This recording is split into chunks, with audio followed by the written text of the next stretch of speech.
안녕하세요. 중학생 딸아이를 키우고 있는 40대 여성입니다. 그리고 남편과 이혼을 결심한 여성이기도 하고요. 남편과 이혼을 결심한 이유는 앞으로 차차 설명하겠지만 남편은 제가 돈에 환장해서 그런 거라는데 아니거든요. 제가 결정적으로 남편과 이혼을 결심한 이유는 더는 남편을 믿을 수가 없기 때문입니다. 지금도 남편 생각을 하면 배신감에 치가 떨려요. 몇 번이나 딸아이를 생각하면서 이혼만큼은 피하려고 했어요. 아이 대학 갈 때까지만이라도 겉으로라도 사이좋은 부부인 척 연기하며 살아볼까 그런 생각도 했고요. 아무래도 부모가 이혼을 하면 아이 학업에도 지장이 갈 것 같았고 자기 꿈을 위해 열심히 매진하는 딸에게 부모로서 더 도움이 되진 못할 망정 스트레스는 주지 말아야지 싶었으니까요. 그런데 눈치 빠른 딸이 저더러 지나가는 말처럼 자기는 괜찮으니까 엄마 하고 싶은 대로 해? 그러대요. 그리고 그 말이 저에게는 정말이지 큰 힘이 되었습니다. 그래서 굳게 마음을 먹고 남편에게 이혼하자 할 수 있었어요. 지인의 소개로 남편을 만났을 당시 남편은 작은 카페를 운영하고 있었고 저는 소위 상위 10대 그룹에 들어가는 회사에 다니는 직장인이었어요. 첫 만남부터 남편은 저에게 첫눈에 반했다 말하며 이후로 저에게 간이고 쓸개고 다 빼줄 만큼 잘하더라고요. 그래서 솔직히 남편에 비해 여러 가지 조건적인 측면에서 제가 아깝다는 사람들의 의견을 뒤로하고 남편과 진지한 관계를 이어나가게 되었네요. 그러다 사귄 지 1년 좀 넘었을 무렵 제가 해외지사로 파견 근무를 나가게 되었습니다. 그리고 일 욕심이 컸던 저는 그 기회를 포기할 수 없었기 때문에 남편에게 헤어지자 했지요. 그런데 남편이 자기가 하던 카페를 접을 테니 자기도 따라가면 안 되겠냐 하는 거예요. 그래서 그건 너무 부담스러워서 싫다고 거절했어요. 솔직히 당시에 저는 남편과 결혼까지 생각해 본 적은 없었거든요. 하지만 제가 파견 근무를 나간 지 2달 만에 남편이 연락도 없이 정말로 카페를 접고 제가 있는 곳으로 온 게 아니겠어요. 그리고 저는 그런 남편을 차마 밀어내지 못했습니다. 어느 정도는 도의적인 책임감도 느꼈으니까요. 그래서 2년의 파견 근무를 마치고 부부의 연을 맺게 되었습니다. 한국에 돌아온 이후 남편은 다시 카페를 차렸고 저는 저대로 계속해서 직장 생활을 이어나갔습니다. 그리고 벌이는 이미 소개팅을 했을 때도 제가 조금 더 잘 벌고 있는 상황이었고 그래서 남편에게 큰 기대라는 건 없었어요. 하지만 어쩐 일인지 세월이 지나도 남편의 벌이는 나아지질 않았고 그렇다 보니 제 월급에서 상당 부분이 생활비로 지출될 수밖에 없었지요. 참고로 지금이야 반반 부담이니 생활비를 각출해서 쓰니 하는 부부들도 많지만 10여 년 전만 하더라도 그게 그렇게 흔한 일이 아니었거든요. 그렇다 보니 막말로 돈이 안 벌려서 없다는 사람을 쪼아댈 수도 없어서 그냥 그러려니 생각하고 살았습니다. 그러다 한 3, 4년 전부터는 어째서인지 가져다주는 생활비가 100만 원 남짓으로 팍 줄었습니다. 그리고 그 시기에 아이가 미술의 재능을 보이기 시작해서 교육비로 돈이 많이 들어가기 시작한 때였거든요. 그래서 어쩔 수 없이 제가 남편에게 왜 이렇게 요새 가져다주는 생활비가 적냐고 물었어요. 그러자 남편이 장사가 안 돼서 그런 걸 어쩌냐는 식으로 나오더라고요. 그런데 그 태도가 솔직히 뻔뻔하다고 해야 할지 하다못해 말이라도 미안하다 한마디 했으면 저도 그렇게 마음이 상하지는 않았을 겁니다. 그런데 정말 없다는데 네가 어쩔 건데 라는 식으로 나오니까 저도 순간 욱하더라고요. 아니 순간이라고 표현은 했지만 지금 생각해보면 언젠가 사정이 나아지겠지 생각하며 마음을 달래온 게 수년이었으니 그때 터져버린 게 아닌가 싶기도 해요. 그래서 제가 남편더러 그렇게 장사도 안 되는데 뭐 한다고 붙들고 늘어지고 있냐고 돈이 되는 일을 좀 찾으라고 화를 냈습니다. 그랬더니 저더러 자기 앞가림은 자기가 알아서 한다면서 이래라 저래라 하지 말라나요? 그리고 갈수록 뻔뻔해지는 남편의 태도에 저도 정말 신물이 나서 남편이면 남편 노릇을 하고 아빠면 아빠 노릇을 해야 하지 않냐, 당신은 책임감도 없냐 하고 저도 지지 않고 받아쳤어요. 하지만 이후로도 생활비로 인한 다툼은 여러 번 있었습니다. 그리고 그 내용이 너무 구질구질하고 궁상맞아서 하다못해 친정에도 마음 편히 털어놓아 본 적이 없어요. 그렇다 보니 남들은 그저 제가 자상한 남편을 둔 잘나가는 커리어우먼이라고 생각했을 거예요. 그러다 작년에 애가 심적으로 많이 아팠어요. 아이 프라이버시도 있다 보니 자세한 이야기는 할 수 없지만 엄마인 제 손길이 절대적으로 필요한 상황이었지요. 하지만 회사에서 주는 병가는 한정되어 있었고 그 병가를 다 썼다간 복직을 한다고 한들 제자리가 남아있을지 장담할 수가 없는 상황이었습니다. 그리고 제가 일하는 업계가 워낙 좁다 보니 작은 구설수에라도 오르내리는 건 피하는 게 상책이었거든요. 그래서 저는 과감하게 회사에 사표를 던졌습니다. 그런데 아이가 아파서 제가 집에 있는 동안에도, 그러니까 제 수입이 끊어지고 난 이후에도 남편이란 작자는 절대로 생활비를 100만 원 이상 가져오질 않더라고요. 그래서 한 번은 제가 도대체 이걸로 어떻게 생활을 하라는 거냐고 따지고드니 저더러 한다는 말이 돈 벌 때 따로 안 모아놓고 뭐 했냐입니다. 어이가 없어서 따로 어떻게 모으냐고 따졌어요. 아파트 관리비며 보험료며 이것저것 돈 들어갈 거 투성이었는데 당신이 얼마나 가져다 줬는지 생각해보라고. 장사한다는 사람이 그 정도 계산도 안 되느냐고요.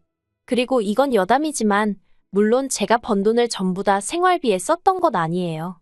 일정 부분은 재테크도 하고 있었고 집도 2번이나 넓혀서 이사를 했습니다. 하지만 남편은 그런 모든 과정에 있어서 관심이랄 게 없었으니 딱히 느낀 바가 없었던 거겠지요. 그리고 저도 솔직히 남편이 알아줬으면 한 적도 없습니다. 그저 좀 더 나은 환경에서 딸아이를 키우고 싶은 욕심뿐이었지요. 하지만 막말로 제가 남자였으면 정말 자존심이 상해서 뭐라도 해서 돈을 벌어다 줬을 것 같은데 남편은 그런 소리를 듣고도 별 반응이 없었습니다. 그래서 그때부턴 저도 마음을 내려놓는 정도가 아니라 거의 포기 상태였던 것 같아요. 그냥 애 아빠니까 같이 산다 생각한 거고 그나마 80만 원이라도 가져오는 게 어디냐 생각하게 되었달까요. 그러다 올해 초 아이의 상태가 호전되었고 그러면서 저도 다시 회사를 알아보기 시작했습니다. 다행히 경력 단절이 길지 않았고 현역으로 활동 중인 선후배들이 많아서 다시 취업을 하는 일이 크게 어렵지는 않았어요. 그리고 지난 3월 다시 회사라는 곳으로부터 월급이란 게 들어오니까 숨통이 트이는 느낌이 돼요. 남편이 얼마를 가져다 주건 말건 다시 어느 정도는 사람답게 살 수 있겠다 싶은 안도감도 있었고요. 그런데 제가 이렇게 아둥바둥 살면서 별의별 감정을 다 겪는 동안 남편이 딴 주머니를 차고 있었다는 걸 알게 되었습니다. 알게 된 계기는 정말 생각지도 못한 일이었어요. 평소에 저는 남편 방에 잘 들어가지 않는데 이유는 간단했습니다. 정말 돼지우리처럼 지저분한데 손도 못 대게 했거든요. 거기에 카페에 관련된 세금 서류부터 시작해서 5만 가지가 자기만 아는 위치에 있다면서 어쩌다 청소라도 한번 해주려고 하면 아주 발광을 해댔으니까요. 그런데 엊그제는 제가 급하게 컴퓨터를 써야 하는 상황이었는데 제 컴퓨터가 먹통이 돼서 도통되지를 않는 거예요. 그래서 어쩔 수 없이 남편 모르게 살짝 쓰면 되겠지 하고 남편 방에 들어갔어요. 남편은 마침 샤워 중이었거든요. 그런데 컴퓨터 화면을 딱 켜니까 은행에서 뭘 확인했었는지 그대로 창이 열려 있더라고요. 그리고 거기엔 생각지도 못한 금액의 잔고가 적혀 있었습니다. 저는 처음에 제가 헛걸봤나 잘못 읽었나 싶어서 몇 번이나 자릿수를 세봤어요. 왜냐하면 잔고가 3천만 원이 넘었으니까요. 그리고 더 어이가 없었던 건 송금 기록이었습니다. 매달 저에게 생활비라고 100만 원이니 80만 원이니 보낼 때 똑같은 액수를 시댁에도 보내고 있었더군요. 시부모님도 그러시겠지만 저도 시부모님을 생각하면 할 말이 아주 많습니다. 당연히 좋은 이야기는 아니고요. 어디서부터 어떻게 이야기해야 할까 싶지만 결혼 초부터 그랬던 것은 아니고 아이가 태어나면서 갈등의 골이 깊어졌어요. 결혼하자마자 아이를 낳게 된 건 사실 시부모님의 영향이 컸거든요. 이륙심이 많아서 아이는 어느 정도 자리를 잡고 낳고 싶었던 저에게 시부모님께선 저나 남편이나 나이가 젊은 것도 아니니 아이 건강을 생각해서라도 무조건 하루라도 빨리 낳으라며 얼마나 성하셨는지 몰라요. 그리고 아이를 낳기만 하면 키우는 건 도맡아 도와주시겠단 말씀도 몇 번이나 하셨고요. 그런데 막상 아이를 갖고 나니, 아니 아이의 성별을 말씀드리고 나니 태도를 싹 바꾸셨습니다. 당신들도 건강이 좋지 않으니 아이는 친정에 맡기던지 아니면 저더러 회사를 관두고 보라고요. 그리고 그제서야 시부모님이 그토록 기다리던 손주는 손자에 한정된 것임을 알게 되었고 이후로 저는 친정어머니의 손을 빌려야만 했습니다. 하지만 이게 다가 아니었습니다. 친정어머니가 아이를 봐주셨으니 제가 매달 일정 금액의 돈을 보내드렸는데 이걸 남편이 시어머니한테 말씀을 드렸더라고요. 그러자 시어머니께서 어떻게 부모를 두고 차별을 하느냐며 저를 불러 정말 눈물 콧물 쏙 빠지게 화를 내시대요. 그리고 이 무렵 이미 남편이 가져다주는 생활비가 제 월급의 반도 안 될 때였어요. 그래서 저도 억울한 마음에 하소연을 했는데 시부모님이 한마디로 그건 네 사정이지 내 알 바가 아니라는 식으로 나오시는 거예요. 그러니 저라고 어떻게 좋은 마음으로 시부모님을 대할 수 있었겠어요. 게다가 그런 과정 속에서 남편은 단 한 번도 제대로 어떤 역할이란 걸 한 적이 없어요. 딱히 시부모님 편을 들지도 않았지만 제 입장을 대변한 적도 없었지요. 그리고 그래도 저는 그나마도 중간이나 지키고 있으니 다행이라고 생각했는데 알고 보니 자기가 번 돈에서 반도 안 되는 금액을 저한테 생활비랍시고 주고 나머지로는 지 하고 싶은 거 하고 시댁에 좋은 아들 노릇하고 그러고 살았더라고요. 주마등처럼 많은 기억들이 머리를 스치고 그 와중에 남편이 샤워를 마치고 나왔다가 저를 발견하곤 흠칫 놀라대요. 그리고는 자기 방문이 열려있는 걸 보더니 저더러 자기 방에 들어갔었냐며 묻는데 얼굴에 난처한 표정이 스치는 걸 제가 봤어요. 그래서 남편더러 나한테 뭐 할 이야기 없냐고 물었습니다.